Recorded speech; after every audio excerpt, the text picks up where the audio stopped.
नमस्कार, खबरों के इस बुलेटिन में तुहाडा स्वागत है। मैं हाँ हरप्रीत कौर। पहला पेश ने चोणवीआं खबरां।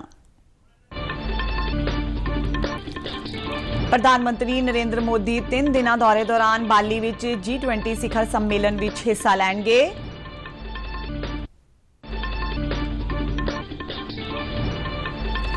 गुजरात असैंबली चोणां दे पहले पड़ाअ लई नामजदगियां दाखिल करन दा अज आखिरी दिन।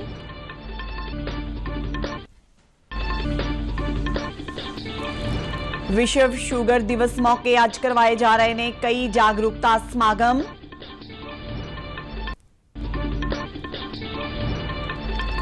ते भारतीय निशानेबाजां ने एशियन एयर गन चैंपीयनशिप दौरान 4 टीम मुकाबलियां विच सोन तमगे जिते। ते हुण खबरां विस्तार नाल।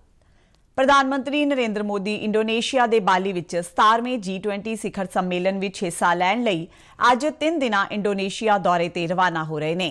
शिखर सम्मेलन दौरान G20 देशां दे आगू सम्मेलन दे विषय इकट्ठे होवो मजबूत बनो समेत कौमांतरी चिंता दे मुख मुद्दिआं ते वड्डे पद्धर ते विचार वटांदरा करनगे। G20 सम्मेलन दे एजेंडे मुताबक कुल 3 सैशन होणगे। ਇਹ ਸੈਸ਼ਨ ਭੋਜਨ ਅਤੇ ਊਰਜਾ ਸੁਰੱਖਿਆ, ਸਿਹਤ ਅਤੇ ਡਿਜੀਟਲ ਤਬਦੀਲੀ ਤੇ ਆਧਾਰਿਤ ਹੋਣਗੇ। ਵਿਦੇਸ਼ ਸਕੱਤਰ ਵਿਨੈ ਮੋਹਨ ਕਵਾਤਰਾ ਨੇ ਨਵੀਂ ਦਿੱਲੀ ਵਿੱਚ ਪੱਤਰਕਾਰਾਂ ਨੂੰ ਦੱਸਿਆ ਕਿ ਪ੍ਰਧਾਨ ਮੰਤਰੀ ਨਰਿੰਦਰ ਮੋਦੀ ਅਤੇ G20 ਦੇ ਹੋਰ ਆਗੂ ਬਾਲੀ ਸੰਮੇਲਨ ਦੌਰਾਨ ਸਮਕਾਲੀ ਮੁੱਦਿਆਂ ਤੇ ਵਿਸਤ੍ਰਿਤ ਚਰਚਾ ਕਰਨਗੇ। ਇਨ੍ਹਾਂ ਮੁੱਦਿਆਂ ਵਿੱਚ ਵਿਸ਼ਵ ਅਰਥਚਾਰੇ ਦੀ ਸਥਿਤੀ, ਊਰਜਾ, ਵਾਤਾਵਰਣ, ਸਿਹਤ, ਖੇਤੀਬਾੜੀ ਅਤੇ ਡਿਜੀਟਲ ਤਬਦੀਲੀ ਨਾਲ ਸੰਬੰਧਿਤ ਮੁੱਦੇ ਸ਼ਾਮਲ ਨੇ।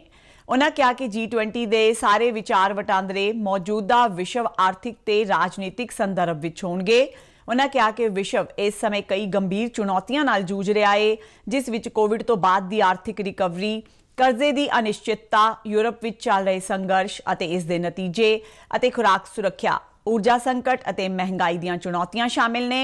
G20 नेता इन्हां चुनौतियां ते विचार करनगे ते इन्हां नूं हल करन लई बहुपक्षी सहयोग दी महत्ता ते जोर देणगे। विदेश ਸਕੱਤਰ ने कहा कि शिखर सम्मेलन के अंतिम सैशन विच इंडोनेशिया के राष्ट्रपति प्रतीक रूप विच प्रधानमंत्री नरेंद्र मोदी नूं G20 की प्रधानगी सौंपणगे। भारत इस साल 1 दसंबर नूं रस्मी तौर पर G20 की प्रधानगी संभालेगा। भारत का कार्यकाल अगले साल सितंबर तक रहेगा। Coming on the top of the existing environmental challenges, lack of progress in the SDGs and the pandemic, the world is currently struggling with many important challenges. These includes uneven post-pandemic economic recovery, debt vulnerabilities, especially in the countries of the global south.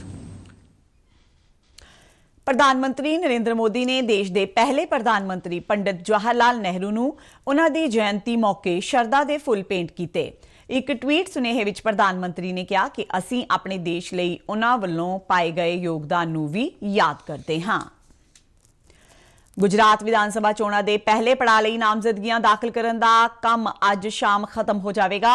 Gujarat दीआं कुल 182 विधानसभा सीटां विचों पहले पड़ाअ दीआं 99 सीटां लई नामजदगी पर्चे दाखिल करन दी प्रक्रिया 5 नवंबर नूं शुरू हुई सी। नामजदगी पर्चियां दी पड़ताल भलके होवेगी, जबकि 17 नवंबर तक नाम वापस लए जा सकदे ने। पहले पड़ाअ लई वोटां 1 दसंबर नूं पुआईआं जाणगीआं। सूबे विच हुण तक कुल 324 नामजदगियां दाखिल कीतीआं गईआं ने। इन्हां विचों पहले गेड़ लई 316 अते दूजे गेड़ लई 8 उम्मीदवारां ने नामजदगी पर्चे दाखिल कीते ने।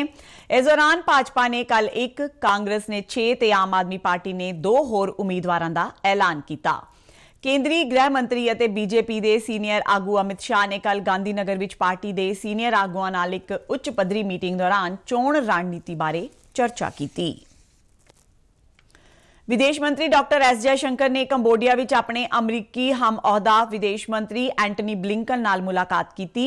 कंबोडिया विच आसियान भारत शिखर सम्मेलन दौरान यूक्रेन संघर्ष, रणनीतिक इंडो पैसिफिक खेतर अते दुवल्ले संबंधां बारे चर्चा की गई।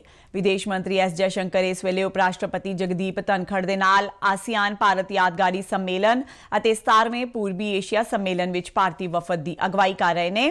एस जयशंकर ने एक ट्वीट विच कहा कि अमरीकी विदेश मंत्री नाल हां पक्की गलबात हुई। दोहां आगुआं ने यूक्रेन इंडो पैसिफिक ऊर्जा G20 ते दुवल्ले संबंधां बारे चर्चा की। इस तो पहलां विदेश मंत्री एस जयशंकर ने कंबोडिया की राजधानी विच आसियान भारत शिखर सम्मेलन तो इलावा कैनेडा, इंडोनेशिया ते सिंगापुर दे अपने हम अहुदा नाल कई मुद्दों ते चर्चा की सी। विदेश मंत्री ने ट्वीट राहीं दस्सिया कि पूर्वी एशिया शिखर सम्मेलन तो इलावा कैनेडा के विदेश मंत्री मिलन जॉली नाल हुई मुलाकात दौरान यूक्रेन संघर्ष, इंडो पैसिफिक दुवल्ले सहयोग ते भाईचारक सांझ बारे चर्चा की गई। इस तो इलावा वीज़ा चुनौतियां नाल नजिठण लई चुके जा रहे कदमां ते भी गलबात हुई। पाकिस्तान की जेल विच बंद 2 मछेरियां की मौत मगरों उन्हां दी मृतक देहां अटारी वाघा सरहद राहीं कल सीमा सुरक्षा बल के अधिकारियों के हवाले कीतियां गईयां सन। ये दोवें जेतन अते उका इस्लामाबाद की जेल विच बंद सन। पाकिस्तानी सरकार ने दोहां दियां मृतक देहां की पोस्टमार्टम रिपोर्ट भी भारतीय अधिकारियों के हवाले की। मृतकों की पछाण 35 साला जेतन पुत्र जीवा वासी कोटड़ा गुजरात अते 40 सालां दे उका पाई गोविंद पाई सोलंकी पुत्र सोलंकी गोविंद पाई वासी पिंड सोखदा गिर सोमनाथ गुजरात वजों हुई है। प्राप्त जानकारी अनुसार दोवें समुद्र विच मच्छियां फड़न वेले पाकिस्तान की हद विचले पानियां विच दाखिल हो गए सन, जिस मगरों दोवां नूं पाकिस्तानी फौज ने गिरफ्तार करके कराची की मलेर लांडी जेल विच बंद कर दिता सी। पंजाब के अमृतसर तो 145 किलोमीटर उत्तर पश्चिम विच अज तड़के 3:42 ते 4.1 तीव्रता वाले भूचाल के झटके महसूस किए गए। कौमी भूचाल विज्ञान केंद्र वालों जारी अंकड़ियां मुताबक भूचाल की डूंगाई जमीन विच 120 किलोमीटर हेठां सी। किसी तरह के नुकसान की कोई खबर नहीं है। कुछ इलाकों में डर कारण लोग घरों विचों बाहर आ गए सन। अज विश्व शुगर दिवस मनाया जा रहा है। यह दिन कौमांतरी पद्धर ते जनतक सेहत मुद्दे के रूप में डायबिटीज़ बारे जागरूकता पैदा करने का मौका प्रदान करता है। इस तो इलावा इस बीमारी की बेहतर रोकथाम, निदान अते प्रबंधन लई कीते जा रहे समूहिक अते व्यक्तिगत तौर ते तजर्बियां नूं जनतक करता है। इस साल का थीम है डायबिटीज़ सिੱਖਿਆ तक पहुंच। डायबिटीज़ एक पुरानी बीमारी है जिहड़ी उदों हुंदी है जदों पैनक्रियाज लोड़ींदी इंसुलिन पैदा नहीं करता जां जदों शरीर वालों पैदा की गई इंसुलिन की प्रभावी वरतों नहीं हुंदी। इस नाल खून विच ग्लूकोज की मात्रा वध जांदी है। इंसुलिन एक हार्मोन है जिहड़ा ब्लड शुगर नूं कंट्रोल करता है। भारत का 41वां कौमांतरी व्यापार मेला अज नवी दिल्ली के प्रगति मैदान में शुरू हो रहा है।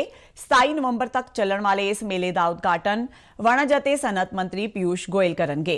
इस साल के व्यापार मेले का थीम है vocal for local, local to global.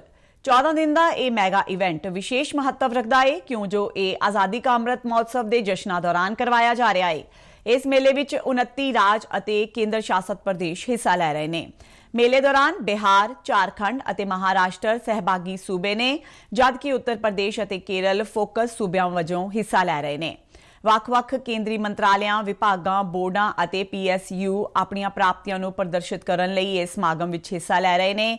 मेले दौरान Afghanistan, Bangladesh, Bahrain, Belarus, Iran, Nepal, Thailand, तुर्की, संयुक्त अरब अमीरात ते बरतानिया समेत 12 विदेशी देश हिस्सा ले रहे हैं।